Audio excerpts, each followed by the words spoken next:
과학 이야기 더 이상 어렵게 할 필요가 없습니다. 저희 괴짜 과학에서 쉽게 풀어드리겠습니다. 자, 과학과 사람들 원종우 대표와 오늘도 함께하겠습니다. 대표님 어서 오십시오. 안녕하세요. 오늘은 수학 이야기를 해보려고 하는데요. 대표님은 학교 다닐 때 수학 좀 하셨습니까? 저는 수학 원리에는 관심이 있었는데 네. 계산은 아주 못했습니다. 아, 그래요? 거의 수포자 수준. 아유, 또 이렇게 겸손하게 말씀해 아닙니다. 주시네요. 잘하셨을 것 같은데. 아닙니다. 근데 요즘에 말씀하신 것처럼 일전 학교에서는 수학에 대해서 흥미를 잃고 수학을 포기하는 네. 이른바 수포자들이 늘고 있다고 하잖아요. 네. 근데 의외로 그 수학 경시대회, 뭐 수학 올림피아드 국제대회를 보면은 상위권에 우리나라 학생들이 위치하고 있단 말이죠. 이거 그렇죠. 아이러니하지 않을까요? 그게 사실 우리 민족이 수학의 민족이라서 그렇습니다. 수학의 민족이요. 네. 아니, 우리 몸속에 수학의 피가 흐르고 있는 건가요? 수학의 피가 흐르고 있습니다. 네. 특히 조선시대 때 수학이 발달했고요. 현대까지도 그 조선시대 수학이 상당한 영향을 끼쳤습니다. 아니, 그런데 조선시대에는 인문학이 발달했던 것으로 알려져 있지 않습니까? 뭐 성리학도 있었고 그 선비들이 글짓기에 능했다고 하는데 네. 지금 딱히 떠오르는 조선시대 수학자도 없고요. 아닙니다. 굉장히 많이 알고 계세요. 그래요? 네, 그 사람들이 수학자라는 것만 모르시는 거고요. 네. 일단은 너무나 유명한 세종대왕이 아, 세종대왕이 한글 창제만 하신 게 아니고 예. 세종대왕은 국가적 차원에서 수학을 장려를 했고요. 어떤 깊이와 넓이를 알기 위해서는 이제 수학을 배워야 된다고 주장을 하셨고 네. 본인이 정인지에게서 수학을 열심히 배우신 분입니다. 또 수학을 모르면 과학을 하기가 어렵죠. 그렇죠. 과학도 하셨으니까요. 네. 그리고는 실학자로서 유명한 홍대용 선생이 있는데 이분은 물리학자로 사실 잘 알려져 있고 예. 아니, 왕도 수학을 공부하고 또 문인들조차도 수학책을 펴낼 정도로 수학에 관심이 많고 전문가들도 많았는데 근데 지금 우리가 수학책에서 볼 수 있는 뭐 방정식, 로그지수 이런 것들이 조선시대에도 있었을까요? 있었습니다. 지금같이 물론 표기하진 않았지만요. 네. 일단은 산가지라고 뭐 이름에서도 나오듯이 나뭇가지로 계산하는 방식이 있었는데 네. 이걸 계산기처럼 사용을 했어요. 단지 뭐 덧셈 뺄셈 하는 수준이 아니고 이 계산 방식으로 10차 방정식까지 계산을 했습니다. 네. 네, 저는 10차 방정식 별로 본 적도 없는데요. 그러니까요. 어떻게 나뭇가지로 10차 방정식을 표현했을까 궁금하네요. 그 외에도 뭐 부피를 계산한다거나 네. 도형의 넓이 이런 것을 재는 수학 기술이 굉장히 발달을 했었고요. 만만치가 않네요. 그 당시에도. 네, 그렇습니다. 네.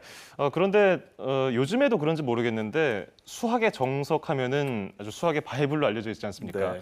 근데 수학 어려워하는 수포자 학생들은 수학의 정석에 정자만 들어도 막, 아우 난 지겨워 졸려 이렇게 말을 하는데 조선시대 당시에는 학생들이 어떤 책으로 공부를 했을까요? 네, 당시에도 그 정석에 해당하는 책이 있었고요. 네. 산학계몽이라고 뭐 이름 그대로 산학을 계몽하겠다는 뜻인데 세종대왕이 이걸로 공부를 했고 상당히 어려운 고차원적인 수학책입니다. 예. 예를 들어서 이런 질문이 있어요. 시집간 세 딸이 있는데 큰 딸이 7일에 한 번, 둘째 딸이 5일에 한 번, 막내는 3일에 한 번 온다. 이렇게 자주 원래는 몰랐겠지만요. 예.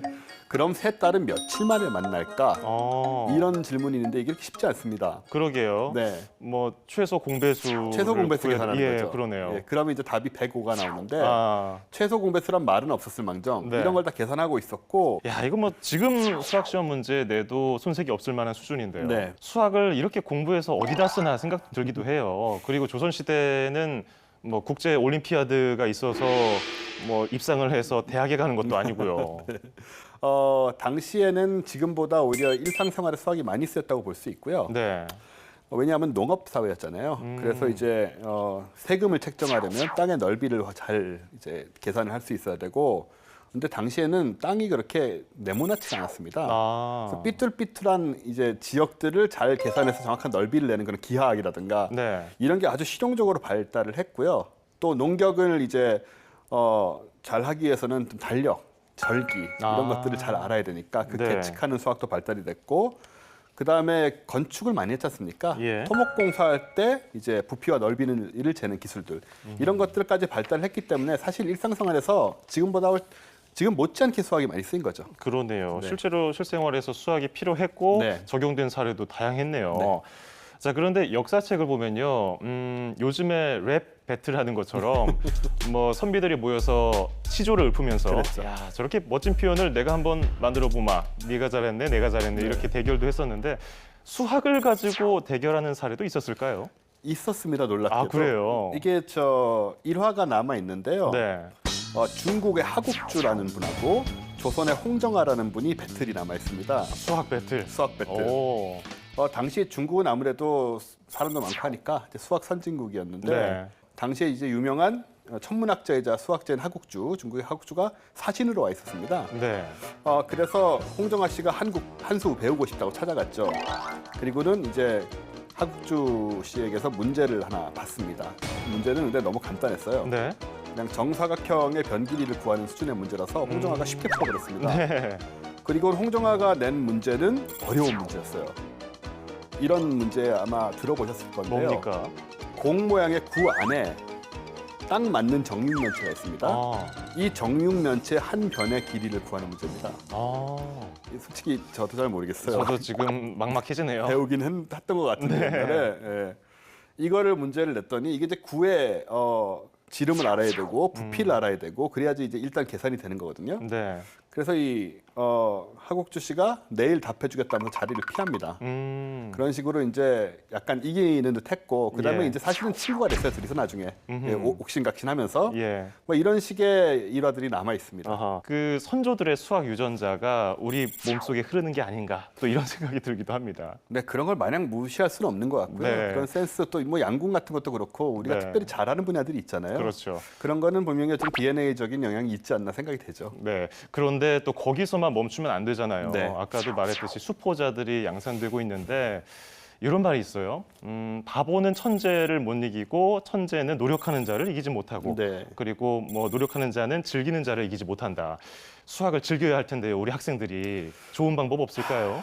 그게 쉽지 않습니다. 네. 왜냐하면 우리나라가 수학이 굉장히 어렵고요. 그리고 이제 입시 때문에 좀 강요되는 분위기가 있으니까 네. 강요되는 분위기 속에서는 재밌는 것도 즐기기 어렵잖아요. 그런 문제들이 개선이 돼야 되는데 그래서 아까 말씀하신 대로 잘하는 친구들은 굉장히 전 세계적으로 이제 뭐 1, 2위를 다툴 정도로 잘하면서도 네. 대부분의 학생들은 수학을 굉장히 싫어하고 못하는 네. 그런 상황이 좀 반복되고 있어서 그게 좀 안타깝죠. 네. 자, 오늘 역사 속 수학 과학과 사람들 원종호 대표와 함께했고요. 저희 글자과학은 다음 시간에 더욱 재밌는 주제로 찾아오겠습니다. 고맙습니다.